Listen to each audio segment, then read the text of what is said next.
I couldn't believe that Liu Kang welcomed me in Earthrealm, or that he thought me worthy to study with his Shaolin masters. After a lifetime of wishing for one, I finally had a home. But my joy was tempered as I thought about Serena.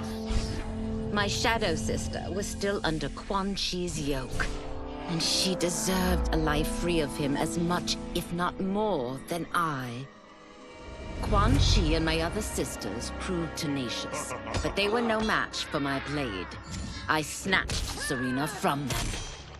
Then Liu Kang helped me break Quan Chi's spell. Her mind free of his influence for the first time in years, Serena chose to join me in Earthrealm. My sister and I once again fight side by side. Only now we do so for Earthrealm. Together, we have formed the Order of Light.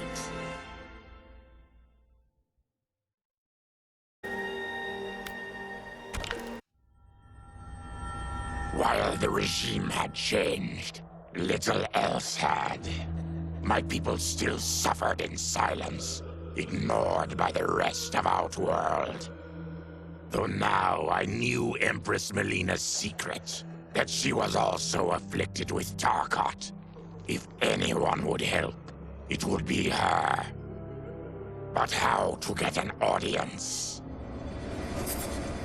Syzoth. He was the Empress's new emissary to the Zaterrans. I asked him to introduce us.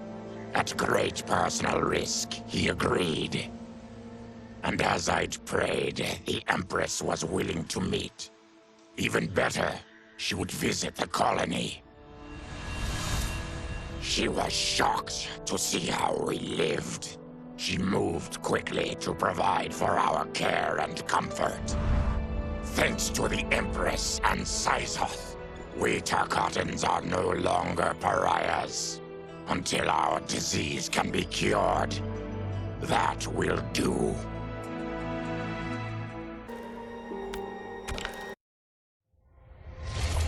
Though the barriers between timelines had been rebuilt, there was no question that they could again be broken. Protecting this timeline would require eternal vigilance, so that it could not fall victim to further outside aggression. But nothing in my countless lifetimes had prepared me for this task. In none of them had multiple timelines ever coexisted. Monitoring them for threats was an entirely novel problem. It would require a novel solution. I discovered that though the timelines no longer touched, their meeting had left them intertwined. I can now secretly surveil all timelines, keeping watch for potential danger. It pleases me to do this service for the new era. Lord Liu Kang may rest assured that it is secure.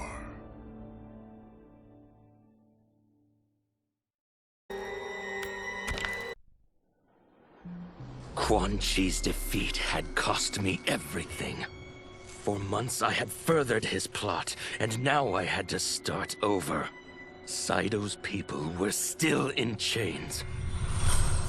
That's when Rain approached me. On the run from Empress Melina, he was desperate for help. And though I'd had my fill of sorcerers, this one was different.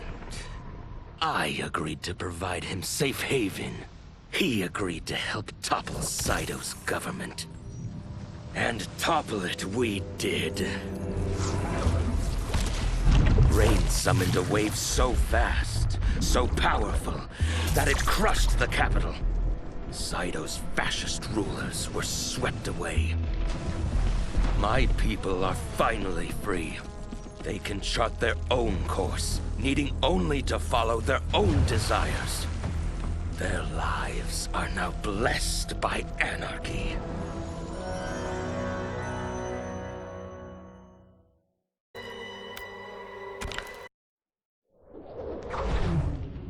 Since this whole thing kicked off, I'd wondered why Liu Kang chose me to be a champion. I mean, sure, I was killing it as a martial arts star, but it's one thing when it's all for show.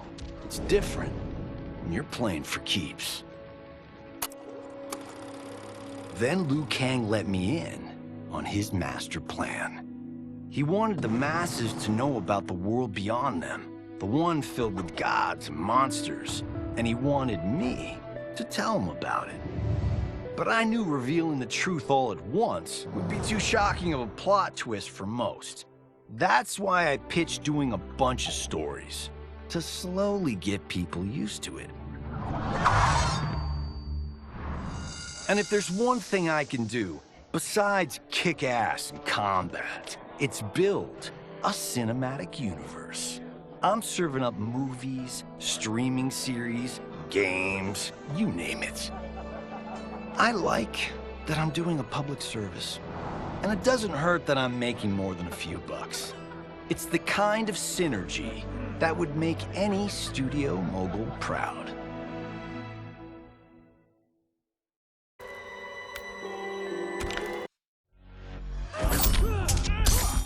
I wasn't looking for allies against the Yakuza, but I found one in Special Agent Jackson Briggs. He'd heard gangsters plotting to kill me on a wiretap and came calling, hoping I'd be his informant.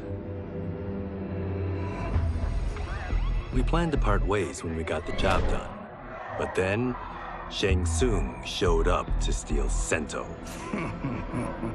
Needless to say, Jackson had questions. It blew his mind to hear that the stories in Johnny's movies were real. Once the shock wore off, Jackson quickly sized up the threats Earthrealm faced. To deal with them, he got his bosses at the FBI to form the Outworld Investigation Agency. When he asked me to sign on, I hesitated. After all, me? A government agent? But it's an important job. And more importantly to me, an honest living.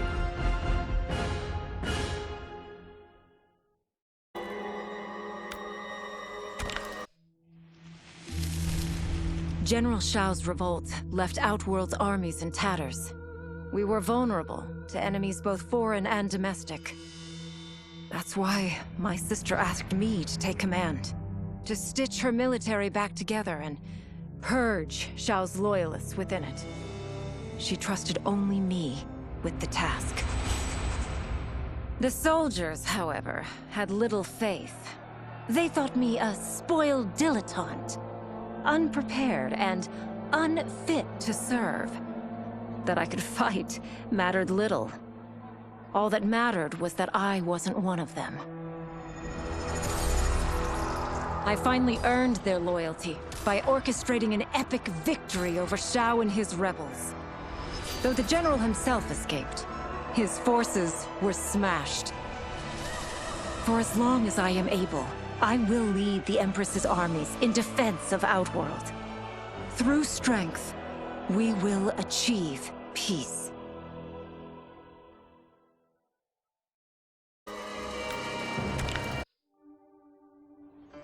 It was inevitable that the Shaolin Masters had me join them. They knew just how much future initiates could learn from me. Shujinko was one of my earliest. His ability to absorb anyone's powers and skills was amazing. With the right training, he could become our greatest champion. I knew that I alone could give it to him.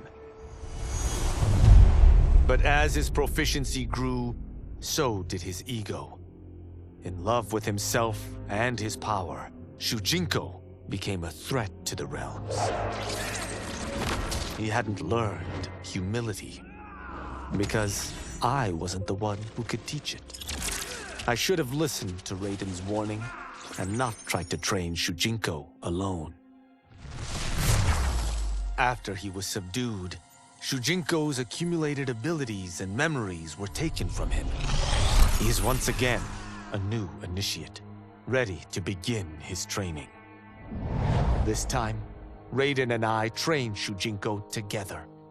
He will become the champion he is destined to be. And I will fulfill my duties, humbly and cooperatively.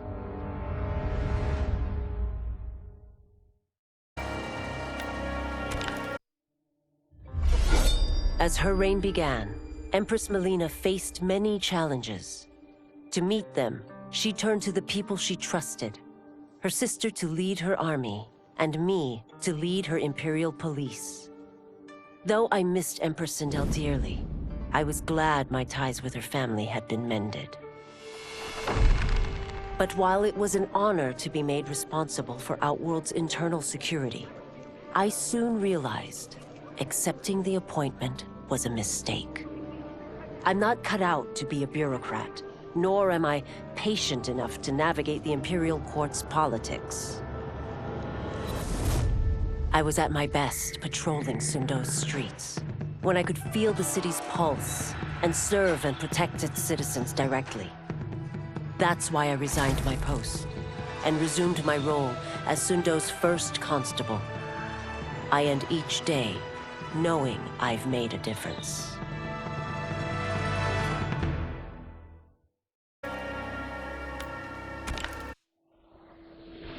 My loyal partner had warned me. Reclaiming my power as Keeper of Time might have unforeseen consequences. In this, as in most things, he proved prescient. The process I had undergone did irreparable harm to my body. Taking back my power had cost me my immortality. While my lifespan would still stretch across eons, I would one day perish. And if the war with Titan Shang Tsung taught me anything, it is that this timeline is not safe without a protector. Yet I had never given thought to choosing a successor. Who is it that could replace me and protect my new era? The answer, of course, is Geras. Tireless and meticulous, he is perfectly suited to be entrusted with this grave duty. And no one knows better the temptations of the hourglass.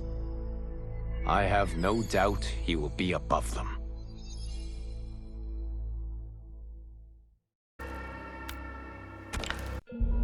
Though worried about how the public might react, I met with Baraka to discuss his Tarkatans. Speaking from his heart, he moved me. I agreed to visit his colony and see how his people lived. The conditions were atrocious. This was one of my mother's few mistakes. Like all Outworlders, she treated Tarkatans with scorn. What they deserved from us was compassion. And the only way to get it for them was to reveal my affliction. To show all my subjects that even an empress could get Tarkat. The scandal my revelation caused was intense.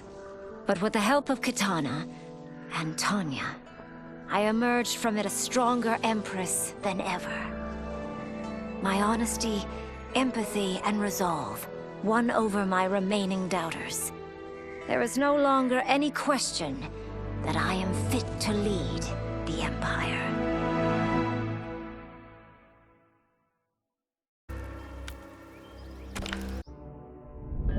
Quan Chi's plot collapsed. Along with it, my plan to secure new beings to feed my starving people. Because I'd advocated for partnering with him, I was held responsible. If I didn't seize for Viternus' new feeding grounds, the Coven would banish me. But then, I had a revelation. I didn't need to conquer realms to feed my people.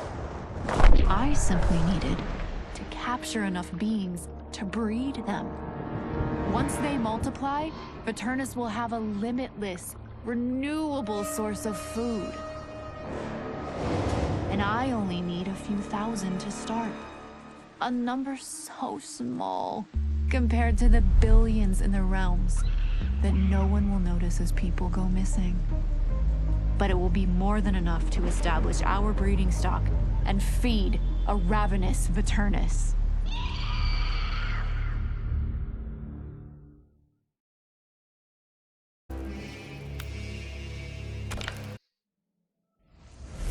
Were it not for my godly counterpart, I would not have survived the battle against Titan Shang Tsung. Meeting him, though, raised questions. Why did I replace him in this new era? Why was I made mortal? Lord Liu Kang told me of his Raiden's nobility and righteousness, about his steadfast leadership in the defense of Earthrealm. He also told me about Raiden's dark side, how he could be consumed by rage and cast aside the rules he otherwise lived by. Making me mortal and incapable of such anger was to keep me from following in his footsteps. Though I understood the reasons why, I felt I had been done a disservice. To survive the coming battles, I may need the edge that only great rage can bring. As the Shaolin couldn't aid me, I sought out someone who could. Someone to stoke the fire within me and teach me to master it. For this, I could have no better teacher than the Shirai Ryu's Grand Master.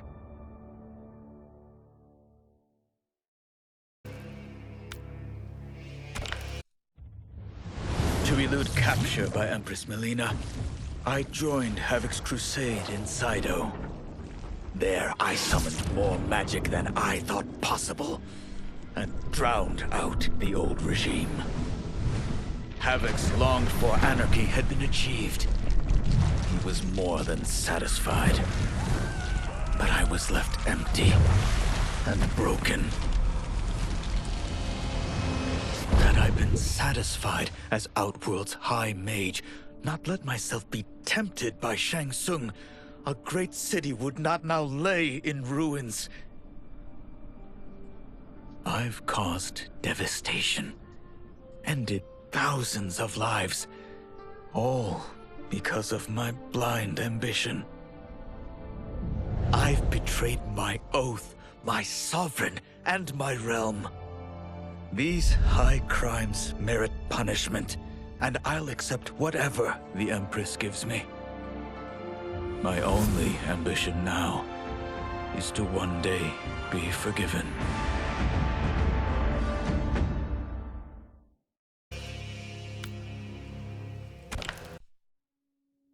With General Shao freed from prison, we began raising a new army against the royal family. Though many were eager recruits, few were good at soldiering. It was so bad, the general was forced to change tactics. He decided that we needed a doomsday weapon. That weapon isn't a thing, though. It is a monster. Onaga, the Dragon King. The general told me the old legends were true, that his ancient ancestor defeated Onaga, trapping him deep inside Mount Sagan. The Dragon King is still there today, his pent-up fury waiting to be unleashed. Because Onaga is so dangerous, the general wouldn't risk trying to tame him before. But now, he feels we have no choice. Though I likely won't survive, I accept this mission gladly. I can think of no greater honor than to give my life in the general's service.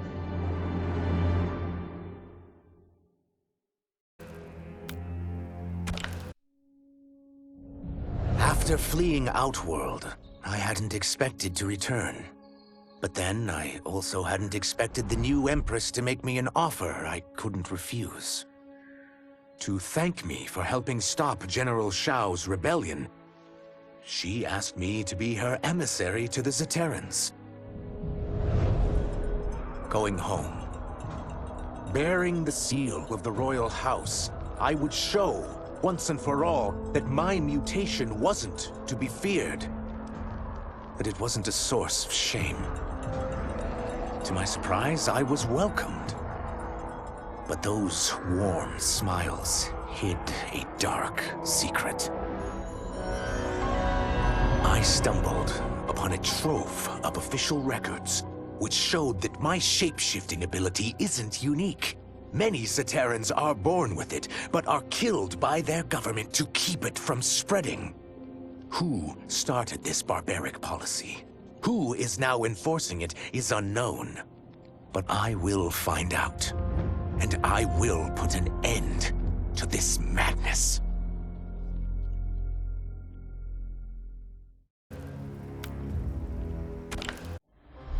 No sooner had Titan Shang Tsung been defeated than Bihan and his loyalists hunted us down. Outnumbered, we fled to Japan.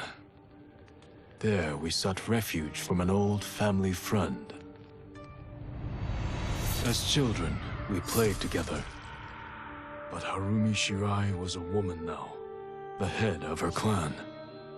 Her strength, beauty, and intellect awed me.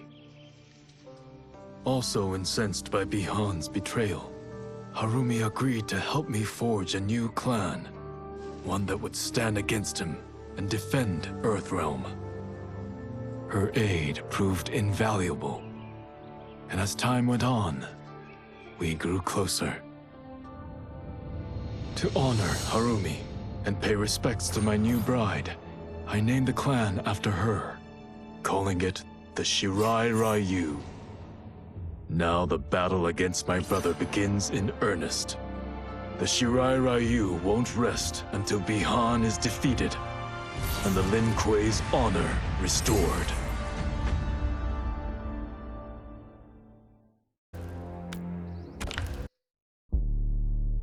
After escaping Lei Chin prison, I was hounded by the Imperial Police. I needed a place to hide and to recuperate while I plotted the best way forward. I knew the remote canton of my youth would be perfect. To escape capture, I traveled by sea.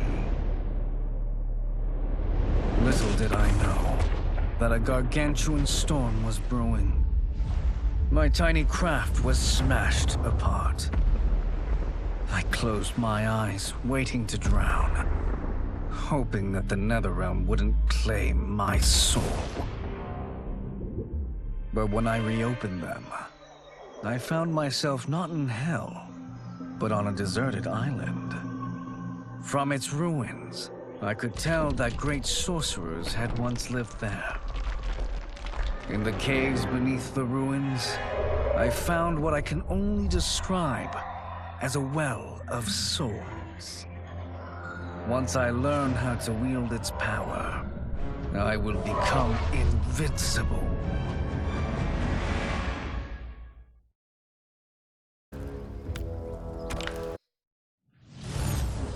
The battle had been lost, but the war isn't over. I won't stop fighting until I take Outworld's throne. That they thought Lei Chin prison would hold me is laughable. Once free, I began planning my next campaign. I would need an unstoppable army to overthrow Melina. Unfortunately, most of my former soldiers lacked the courage to rally to my standard. Rebuilding my army would require finding new recruits. And that task is proving easier than expected. Outworld's golden age has left more than a few behind. Without hope, without power, they eagerly heed my call to tear down Melina's government.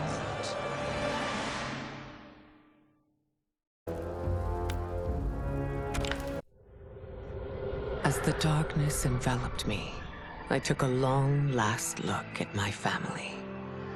I did not expect to see them again until their souls joined mine in the living forest. But miraculously, my beloved husband delivered me from oblivion. Though he couldn't save my body, Jared had preserved my soul. Like him and countless others, I am now a part of Ermac. Yet ours is not a peaceful repose. The collected souls within Ermac have their own needs and agendas. Before we can speak as one, we must first reach consensus. I had thought, as the former rulers of Outworld, I and Jared would hold sway. But here we are, two souls among many thousands, fighting for the right to be heard. And if there is one thing we do well together, it is fight. We will win the right to govern Ermac as we once had governed Outworld. And we will rule for the benefit of all.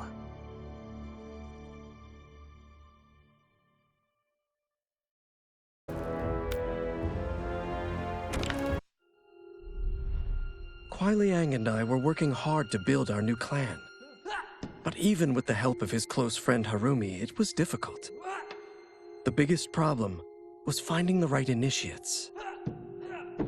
Then, one night, while walking outside Harumi's compound, I was attacked. I thought at first it was a Lin Kuei assassin, but his strikes were too uncertain, too angry. My attacker, it turns out, was a boy. Homeless and hungry, his assault was born of desperation. He needed money so that he could eat. It was like looking at myself 15 years ago. I would have ended up just like him if the Lin Kuei hadn't taken me in. So I took the boy to Kuai Liang, who also appreciated his fire. We made him our first initiate. The boy's name? Hanzo Hasashi.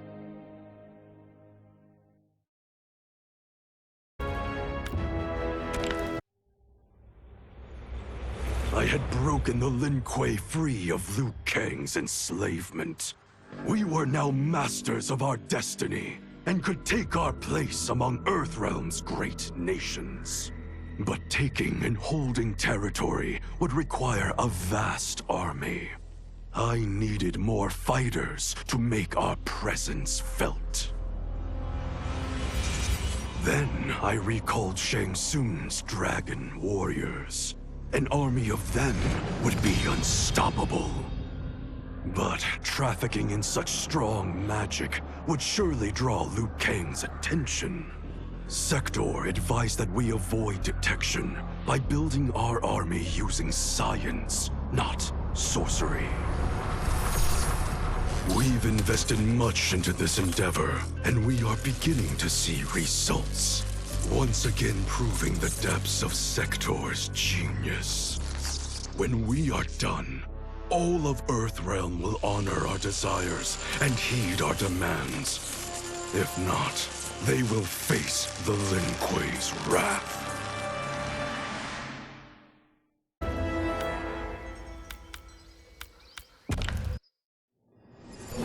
Until recently, I hadn't met Li Mei, but I had heard the stories. How the Umgadi's matron superior blamed her for not preventing Emperor Jared's murder. How she quit in disgrace rather than accept punishment. But those stories didn't fit the woman I now knew. Li Mei would never have been so negligent. Eventually, I uncovered the truth. The failures and mistakes which led to the Emperor's murder, they resulted from poor decisions made by the matron superior themselves. They made Li Mei their scapegoat. When the Empress found out, she wanted the Umgadi disbanded. But I convinced her that it could be reformed. To make sure it did, she put me in charge. I am humbled by this sacred responsibility.